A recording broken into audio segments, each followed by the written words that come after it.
Thank you, Mr. Chairman. Good afternoon, members of the committee. Good to see you all.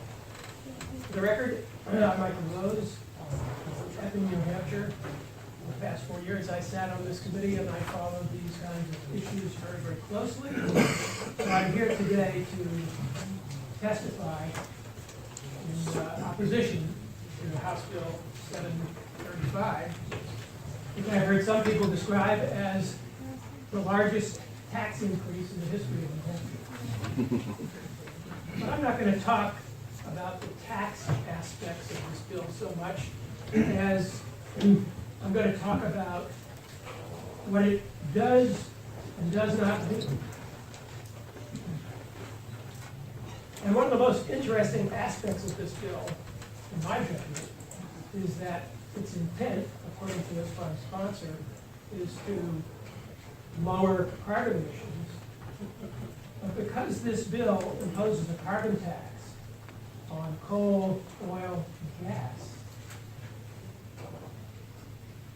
it will probably have some impact on those fuels. But what it does not do is impose a carbon tax on wood.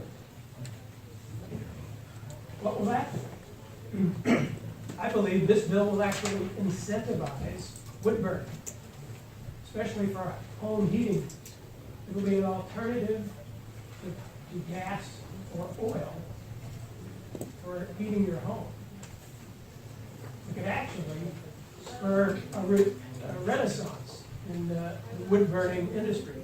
Those of you who were around in 1973, during the Arab oil embargo, will recall that for the next 5 or 6 years after the embargo, the wood burning business was booming. It was booming to such a degree that I even started a wood burning related business myself in 1978. And the implications of wood burning becoming a prime home heating fuel in New Hampshire are huge. Carbon emissions won't go down, they'll go up, because wood is as dirty a fuel as coal. The health consequences of wood smoke in the air are well documented. There'll be increases in rates of asthma and lung-related disease amongst the young and the old, most vulnerable people in the population, as a result of all this increased wood burning.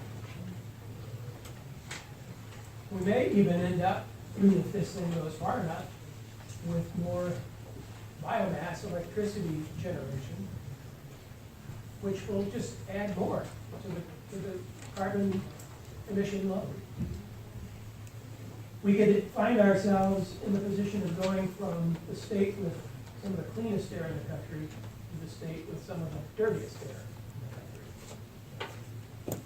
And that's one of the things I find quite confusing about this bill. But even beyond that, this bill will have virtually no impact on global climate change. I provided you with some graphs in my written testimony. I hope everybody's had a chance to receive a copy of that. And these graphs show us some interesting things. Graph number 1, which looks like this, shows 2 important things. The first is that carbon emissions in the U.S. right now are at 1978 levels. They went up briefly in the 80s and 90s into the early 2000s, and then about 2007 they started coming back down, and we're now back to where we were in 1978. On this same graph, however, we plot the CO2 emissions from the rest of the world. That's the red line. And those emissions have skyrocketed. Yes, the U.S. does produce 20% of the world's carbon emissions, but we're not increasing our carbon emissions. The rest of the world is dramatically increasing its carbon emissions. So it might be interesting to play a little thought game, a little thought exercise about that information, and try to imagine what the projected rise in global temperatures might be if U.S. carbon emissions fell all the way to zero. Let's say Harry Potter was able to wave his magic wand and drop U.S. carbon emissions to zero. How would that affect global temperatures? Graph number 2, which is called projected atmospheric CO2 increases, looks like this, shows that if the U.S. went to zero emissions, that's the red line, future projected CO2 increases wouldn't go down much, because we don't really add that much. So what would the effect of that be on temperature? Graph number 3, which looks like this, shows that going out to 2050, the temperature difference globally would be 1/10 of 1 degree centigrade. If U.S. emissions fell to zero, that basically means that U.S. carbon emissions are not increasing in any significant way that has an impact on global. The rest of the planet is having a significant impact on global warming, potentially, but not the U.S. Therefore, we don't need bills like this that supposedly try to lower carbon emissions in New Hampshire or the U.S. The U.S. is already doing a pretty good job of lowering its carbon emissions. New Hampshire has a negligible share in this carbon emissions. So the point of that little thought exercise is to point out that this bill will have no impact whatsoever on global temperatures, the increase in global temperatures. But it will cost a lot of money. And all that money will have a definite impact on the families of New Hampshire. We have to remember that when we increase the price of energy, the people who suffer the most are those who can afford it the least. The poor, those on fixed incomes. Those are the people who will be impacted the most by these carbon taxes. So the direct impact on a family of 4, let's say, in the year 2023, based on New Hampshire's households of 526,000 households, looks to be about $1,500 to $1,600. Now, that's just a direct impact. What's insidious about a carbon tax is the multiplier effect. Because every single service vendor in New Hampshire will also be impacted by these carbon taxes. And they will have to raise their prices in order to continue providing the goods and services that they provide. Well, that's a multiplier effect. It affects everything you buy. Every loaf of bread, every carton of eggs, every trip to the movies. The business impact of a carbon tax like this, given the multiplier effect, will be tremendous. Now, I suspect you'll hear testimony from other people that will go into more detail about the economic effects of this carbon tax. But it's clear, common sense tells you that this carbon tax is going to have a major impact on our economy. And if we do it alone, without involving the rest of the country, then our state's people will be hurt the most. So much so, in fact, that a lot of them will probably leave the state. A lot of businesses will leave the state. the economic impacts will be devastating. And you heard Mr. Fitzgerald say a few moments ago that the impacts of this bill would be immediate. And I think we can expect that that would be the case, especially with the impact on the wood industry. I think we'll see wood become an alternative home heating fuel very quickly after this bill passes. So with that, I will also point out right before I end my testimony here that we already have a carbon tax in place. It's called REG. It's only for electricity. It doesn't apply to other sectors.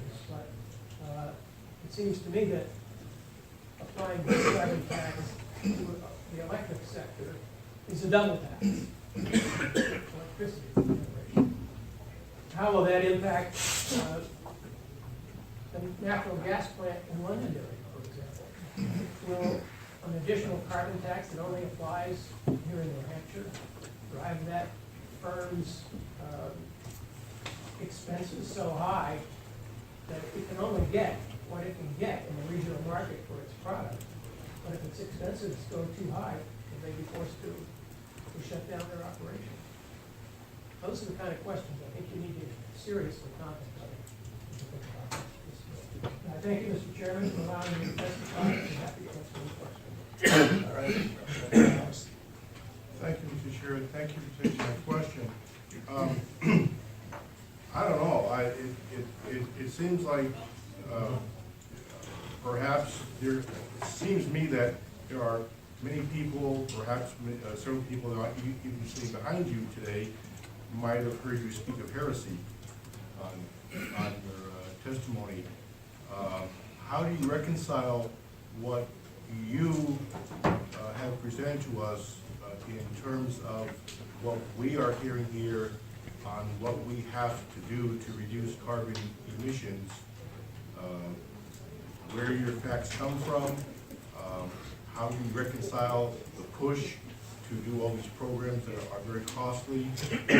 I'm sure people will want to know because, quite frankly, it sounds like heresy from what we hear from other sources. How is this bill going to help us at all? Well, I think I said in my testimony that I don't think it will help us at all. I think it'll hurt us, and hurt us badly. To answer your other question, where does this information come from? The information from the graphs that I presented in my testimony comes from the Carbon Dioxide Information Analysis Center, which is a project of the U.S. Department of Energy, and from the VP Statistical Review of World Energy. That's where the data for those graphs come from. Thank you, Mr. Chairman. In listening to what you had to say about the increased biomass that you suspect might come along with the institution of the carbon tax, it sounds like you're talking about an extreme change in behavior of energy consumers as a result of the tax. And I think the purpose of the tax, if I understand it correctly, is to change the behavior of the producers and then rebate back to people who would be harmed by the increase in cost money so that they are less harmed by cost. So they don't have to change the fuels that they're using because the rebates that are being paid by the people who are actually emitting carbon into the atmosphere are the people who will bear the burden of the pollution and the cost. I mean, that's the whole idea. So I guess I'm trying to figure out, you're coming to a conclusion that the behaviors that are going to change are going to be the consumers. And I think that the whole point is that the consumers will be not harmed by it, but helped by it because of the changing that we're going to do of the producers, of the generators. Well, thank you for that comment. If there was a question there, as I understood it, my answer would be when prices go up, consumers usually react by making less expensive choices if those choices are available. What I'm saying in my testimony is that as the price of oil and gas goes up, wood becomes an alternative, a cheaper alternative for people to choose for home heating, and they will do that. Maybe you weren't around in after the 1973 Thank oil you very embargo, much. I was. embargo, but I was, and I watched the use of wood for heating go up like a rocket. Just to follow up. Well, I think, again, we're kind of talking cross purposes here. You're talking about a change in the behavior of consumers, because you're saying that the cost will go up. If the cost of the energy source increases, but the cost is being rebated back to the consumer so that their net cost doesn't really change, then why would they move away? Well, number one, their net cost will change because the program outlined in this bill only returns 70% of the amount collected to consumers. So they'll never get back what they spent. And number two, as I indicated, the multiplier effect will make everything else that they buy more expensive. And they'll get no compensation for that. So consumers will be badly hurt by this bill on multiple levels. Yes, thank you, Chair. I'm interested in your graph one, showing the world trend on CO2 emissions through 2020, and you showed the US trend. What would the New Hampshire trend look like? Would it show up? Thank you for that question. It is a good question. New Hampshire emissions have gone down, I know, in the last 10 years. I don't really remember what they looked like between 1990 or 1980 and 2007. They probably fairly closely mirrored the U.S. average. Would it even show on the chart? It's so low that it wouldn't show.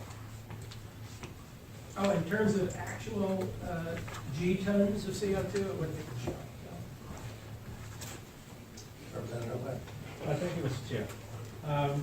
You touched base on a little bit on changing behavior, and you mentioned 1973. It wasn't that long ago, we were paying $4.35 a gallon gasoline at the pumps. Right, so it's not, it could happen again, it has happened in the past, it probably will happen again. But the consumers definitely, myself as a consumer, I would burn wood. Right now I'm burning oil, it's less expensive to burn oil. But I can burn wood and I would burn. So I just wanted to ask you the question that everybody else, because we had a bill in here that was supposed to eliminate wood stoves. Right? But then somebody testified that wood was 90% less carbon than oil. So, you know that to be true? I do not know that, although I don't know the exact percentage of wood burning emissions compared to oil. But you're right about consumer behavior changing. When gas went up to $4.35 a gallon, sales of SUVs and pickup trucks took a nosedive. And then as soon as gas went back down, they went back up again. So you're absolutely right. The consumers will change their behavior based on pricing.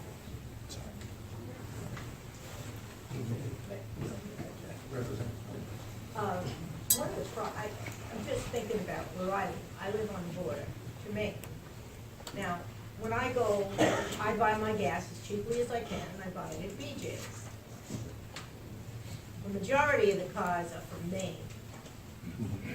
The majority of the customers are from Maine. Same thing with my local grocery store. How would those people who are paying now this carbon tax get reimbursed? It's just a question. No way to answer, but it's just a question. If they don't live in New Hampshire, they would not get reimbursed. However, if the price of gas and groceries in New Hampshire goes up enough, they'll just shop in Maine, because it won't be any advantage to come to New Hampshire. I don't know. Mr. Vose, the timber industry claims that the burning of wood for fuel pellets and whatnot is actually quite carbon neutral. So that wood was not harvested, it's not used for sawlog. If it's not harvested, it just decays in the forest and emits the CO2 there. So the wood industry would contest with you that the wood industry, that the burning biomass is as dirty as coal, as you expressed it. Do you discount that argument? If so, why?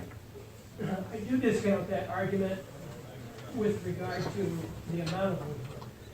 if the amounts are fairly small, as they are today, then it's possibly true that there is a degree of neutrality involved. But if wood becomes an alternative home heating fuel, the amount of wood that gets burned would blow up substantially and dramatically.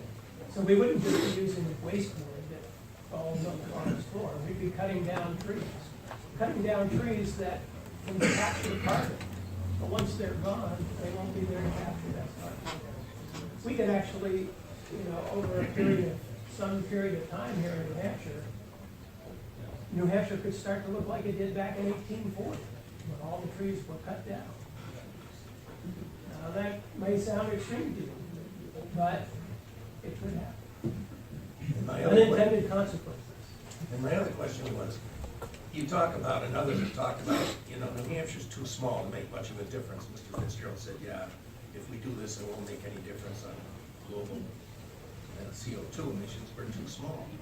But isn't that an argument practically any jurisdiction could make? It doesn't, don't we have to start somewhere? If you believe that CO2 is endangering our planet's habitability and spaces welcome to many forms of life through this climate change. If you believe that, and I'm not asking what you do, but if you accept that premise, isn't it true we have to start somewhere? I don't believe that is true if you have compassion for your fellow citizens, your neighbors. Why would you inflict on them the harm that an economic measure of this nature would inflict to have negligible impact on the problem? The real solution to the problem has to be global because it is a global problem. Now, do I have a solution to the global problem? No. And obviously, the rest of the world is having a problem coming up with a solution too. But I don't think making your neighbors suffer to do virtually nothing is the way to start. Okay. Representative Walsh. Thank you, Mr. Chairman. Thank you, Mr. Vose, for taking my question. Given that residents will receive, I'm kind of going back to Representative McGee's question. Given that residents will receive a rebate on costs, why would it be economically feasible for them to invest in a new heating system at thousands of dollars of additional expense as opposed to just balancing costs as they get the rebates? Thank you for that question. It's very likely that they might take their first rebate check and invest that in a wood heating system. If the demand for wood were to increase, as you suggest, based on the law of supply and demand, would not the price of wood simply increase as well? I remember the 1970s very well, and the wood heating, and I remember prior to sort of the oil embargo and the boom, you used to be able to buy a cord of wood for about $35. And then afterwards, it went up to about 90.